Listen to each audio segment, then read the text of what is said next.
The sky was thin and brittle at that altitude, a pale field of cold light stretching above the clouds.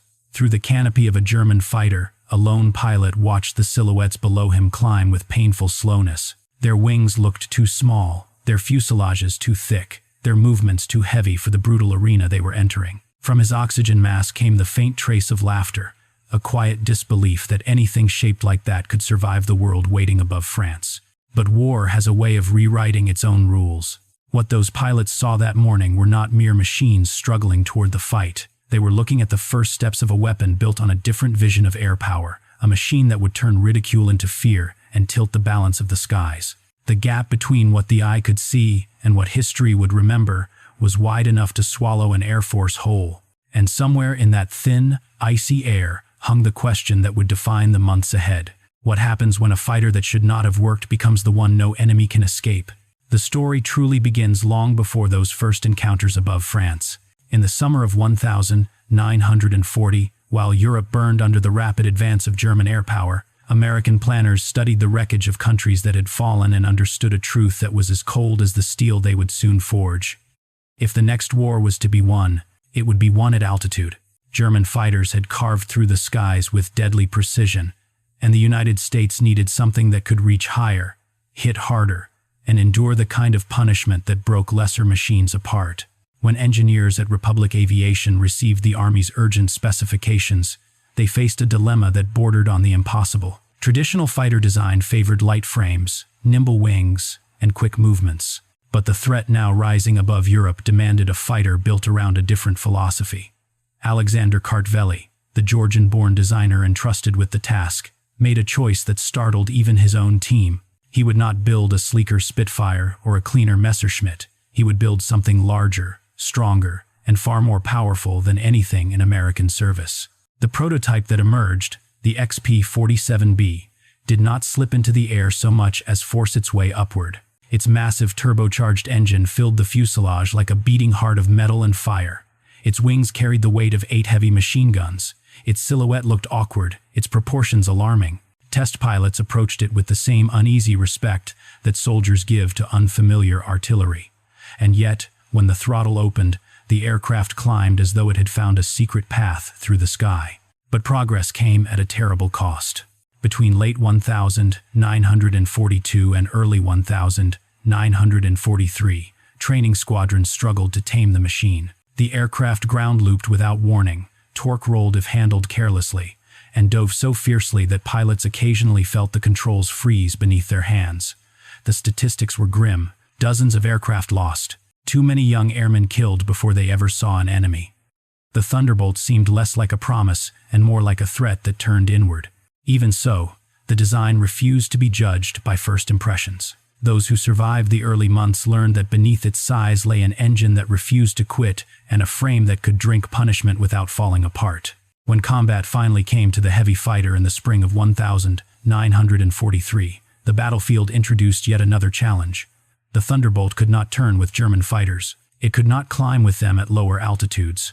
And in those opening weeks, losses mounted while victories remained painfully rare. To the Luftwaffe, this merely confirmed what they already believed.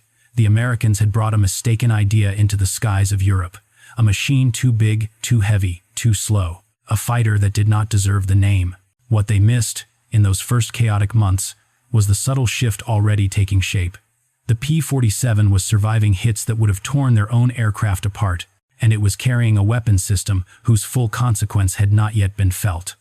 The storm had not arrived, but its first shadow had already crossed the horizon. The turning point arrived not with a victory, but with a survival that should have been impossible. On a June morning in 1943, as a formation of P-47 seconds crossed the coast of France, the Germans struck with the efficiency of hunters who knew their prey. 16 fall 190 seconds descended from the sun, their cannon shells walking across the sky. In seconds, a young American pilot named Robert S. Johnson found himself inside a cockpit shredded by fire, his canopy shattered, his instruments failing, and his own blood pooling beneath him. By every rule of air combat, his flight should have ended there. Instead, the Thunderbolt held together, vibrating, burning, refusing to surrender. When a lone 4-190 dove behind him and emptied its entire arsenal into the wounded aircraft, The German pilot expected nothing more than drifting wreckage. What he saw instead was a machine that absorbed every shell, every burst, and still clawed forward toward the channel. When Johnson finally landed in England, crews stopped counting the holes after reaching 200. In that wreckage lay the first undeniable proof of what the aircraft truly was. While the Germans laughed at its size, the Americans began discovering its logic. The Thunderbolt did not win by matching the turn radius of the W190 or the climb of the Bf-109. It won by imposing a new geometry on aerial combat. High above 25,000 feet, where German engines gasped for air, the P-47 remained powerful and steady. In a dive, nothing in the European sky could follow it. That weight, mocked only weeks earlier, became a weapon when converted into speed. It was during these months that commanders like Hubert Zemke and Walker Bud Mahurin reshaped the way American pilots fought. Rather than duel in tight circles, they climbed to the edge of the stratosphere, waited, and struck with the violence of falling steel. They called it boom and zoom. German pilots had another name for it: the moment the sky collapsed. At the bottom of those dives, 8 heavy machine guns spoke at once, their streams of fire converging into a 6-foot sphere of destruction. Anything entering that sphere did not simply fall, it came apart. The mission over Schweinfurt and Regensburg revealed this truth with brutal clarity. When a flight of P-47 seconds intercepted Bf-110 seconds poised to attack American bombers, the German formation disintegrated in seconds. Witnesses described wings tearing away, fuselages shredding into metal fragments, aircraft vanishing as though erased from the air. It was not grace, it was not elegance, it was industrial firepower distilled into a fighter-sized frame. By late summer, reports inside the Luftwaffe began shifting in tone. Pilots returning from combat described Thunderbolts diving faster than they believed physics allowed, climbing with new confidence, and delivering fire so dense that survival depended more on luck than skill. The enemy had not changed their aircraft. They had changed the way they used it. And slowly, the balance of the European sky began to tilt. The machine, once dismissed as a flying milk bottle, was becoming something else entirely. Not a predator defined by agility, but a force defined by inevitability. The kind of weapon that did not need to win the first fight to dominate the war that followed. The real shift in the air war became unmistakable in the autumn of 1943, when altitude itself turned from a German advantage into a German weakness. At 28,000 feet and above, the once dominant Fall 190 seconds and Bf 109 seconds began to lose their breath. Their engines, superb at medium altitude, struggled in the thinning air. Controls felt heavy. Climb rate faded. The horizon narrowed into a place where seconds mattered. It was in this unforgiving layer of sky that Hans Philipp, one of Germany's most decorated aces, met the Thunderbolt on its own terms. His record was extraordinary. More than 200 victories across the eastern and western fronts. A pilot whose instincts had been sharpened by years of survival. But experience could not compensate for physics. When the P-47 seconds of the 56th Fighter Group dropped into the fight from above, they arrived with a momentum Philipp could neither match nor escape. A burst of .50 caliber fire traced across his aircraft, and in an instant, the FAV 190 disintegrated into flame and fragments. For the Luftwaffe, it was not just the loss of a pilot, it was the loss of certainty. Headquarters demanded answers. Investigations followed. The reports climbing their way to Gring's desk were stark. The American fighter surpassed German types at altitude, possessed structural integrity beyond expectation, and delivered firepower that outmatched cannon-equipped interceptors in sustained combat. The message beneath the technical jargon was simple. The Luftwaffe no longer controlled the sky. Then came an even more troubling development. The Thunderbolt evolved. With the introduction of the paddle blade propeller on the P-47D variants, climb rates surged. Acceleration improved. The machine that had once lumbered through the lower atmosphere now punched upward with surprising strength. German pilots accustomed to bouncing the Americans from above found themselves confronted by a fighter that could close the vertical gap. Engagements once dictated by the Luftwaffe now belonged to whoever held the most altitude and nerve, and increasingly, that was the Thunderbolt. By the time Allied planners began shaping the invasion of France, the P-47 had grown into a new role, one that would carve its reputation into the memory of every soldier who fought beneath it. The same guns that tore apart fighters now shredded convoys, rail lines, tank columns, and supply routes. When the first waves landed at Normandy on the 6th of June 1944, More than 500 Thunderbolts patrolled the beaches. German aircraft that attempted to break through found the sky stacked with American fighters from sea level to the edge of the stratosphere. Survivors from the Luftwaffe remembered the experience with a kind of quiet horror. A single pass from a P-47 could erase a column of vehicles. The sound of its diving engine became a warning no one could outrun. Troops spoke of the earth erupting beneath them, of trucks turning into fireballs, of the sudden, brutal silence after a burst of 50 caliber rounds tore the world apart. And beneath these battlefield moments lay a deeper truth. The Luftwaffe was no longer fighting for air superiority. It was fighting for survival. Every day, the Thunderbolt remained in the sky. That survival slipped further from reach. What separated the United States from its enemy was not simply the design of a single fighter, but the philosophy that produced it. American planners did not view air power as a contest of dueling aces.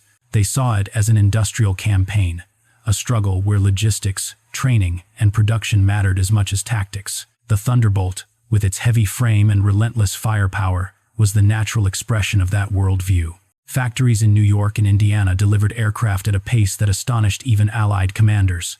What the Luftwaffe destroyed in a morning raid could be replaced by the following day. Skilled mechanics kept squadrons flying with an abundance of spare parts. Pilots trained with ammunition and fuel in quantities German units could only imagine. When an American fighter group arrived in theater, its airmen carried hundreds of hours of training, disciplined formation practice, and a deep familiarity with their aircraft. German trainees, by 1944, often entered combat with fewer than 100 hours of total flight time. As P-47 units shifted into their expanded roles, the broader world began to grasp the implications. Allies understood that American air power no longer relied on individual brilliance, but on a system capable of sustained pressure. Intercepting bombers, guarding the beaches of Normandy, hunting armored columns, or escorting formations deep into Germany became parts of a single, unified strategy. Air superiority was not the goal, it was the foundation upon which every other operation rested. For the Luftwaffe, this transformation was devastating. The more Germany struggled, the more the American system intensified. Operation Bodenplatte, the desperate New Year's Day offensive of 1945, illustrated the imbalance with painful clarity. German fighters destroyed dozens of American aircraft on the ground, but their victory evaporated within hours as replacement Thunderbolts rolled off transports and onto fresh hardstands. The Luftwaffe, already crippled by fuel shortages and the loss of veteran pilots, had no such reserve. Each fallen aviator represented experience that could never be replaced. By the end of the war, German commanders themselves spoke openly of the strategic lessons. They admitted that courage and tactical skill could not overcome a nation capable of creating overwhelming strength in the air. Mission after mission, month after month, the world, watching from the ruins of Europe and the Pacific, understood the message clearly. Modern warfare belonged not to the aircraft that dazzled in a turning fight, but to the machine backed by a system powerful enough to sustain it. In the final months of the war, when the skies above Europe grew quiet and the smoke began to thin, the Thunderbolt stood as more than a machine of metal and fire. It had become a symbol of a different kind of strength, the kind built not from elegance or agility, but from endurance, discipline, and the vast industrial will of a nation determined to shape the course of history. The aircraft that once drew laughter now carried the weight of countless missions, countless lives saved, and countless stories that would echo long after the guns fell silent. For the pilots who flew it, the P-47 was never merely a fighter. It was a companion in the most unforgiving hours of their lives, a shield forged from American industry, and a reminder that survival often depended on the margin between what a machine could endure and what a human heart could carry. Many returned home with memories of the thunderous dive, the trembling airframe, and the steady rhythm of those 8.50 caliber guns. Others did not return at all, but their legacy remains woven into the steel of every surviving Thunderbolt and the stories told around it. For their adversaries, the memory was different. German pilots who once mocked the bulky silhouette later spoke of the dread that settled in their stomachs when they heard its unmistakable roar. On the ground, soldiers remembered the shadow passing over a road or a field, followed by a storm of fire that changed the course of a battle before anyone could react. The transformation from ridicule to fear was not gradual. It was absolute. Today, when visitors walk through museums and stand before the restored aircraft, they see a war machine at rest, its paint polished, its story condensed to placards and quiet displays. But the truth runs deeper. The P-47 tells the story of a nation discovering that its greatest power lay not only in invention, but in the ability to build, supply, train, and sustain on a scale the world had never seen. It is a reminder that wars are won not only by moments of heroism, but by systems that rise to meet the demands of history. And perhaps that is the lasting lesson of the Thunderbolt, that strength, when paired with purpose, becomes something greater than the sum of its parts. As you reflect on its journey, consider what this story reveals about resilience, sacrifice, and the choices that shape the modern world. If you found meaning in this story, share your thoughts. What part of the Thunderbolt's legacy speaks to you most deeply? And what lesson from this era do you believe still matters today?